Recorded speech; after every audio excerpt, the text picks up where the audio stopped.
சரித்திரத்தில் எக்ஸ்ட்ரீமாக வேலை செஞ்சாங்க. ஒரே நாளில் ஒரு மொத்த போலீஸ் ஸ்டேஷனையும் டிரான்ஸ்ஃபர் பண்ணாங்க. இந்தியாவில் இது வரைக்கும் யாரும் பண்ணதில்லை. ஒரே நாளில் ஒரு மொத்த போலீஸ் ஸ்டேஷனை டிரான்ஸ்ஃபர் பண்ணி கேட்டை மூடி வச்சுட்டேன் ஒரு நாள். ஏன்னா போலீஸ் ஸ்டேஷனுக்குள்ள கம்ப்ளைண்ட் கொடுக்க வந்த ஒரு பெண்ணை இவங்க அடிச்சிட்டாங்க. தென் மை ஃபிலாசபி இஸ், ஒரு போலீஸ் ஸ்டேஷன்னா இந்தியாவிலேயே பாதுகாப்பான இடம்.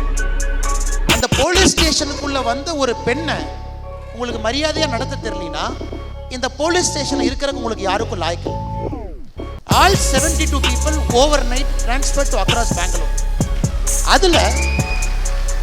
அதில் ஒரு ஹெட் கான்ஸ்டபிளுக்கு வந்து ஹார்ட் அட்டாக் வந்து இறந்துட்டார் அந்த டிரான்ஸ்ஃபர் ப்ராசஸ்.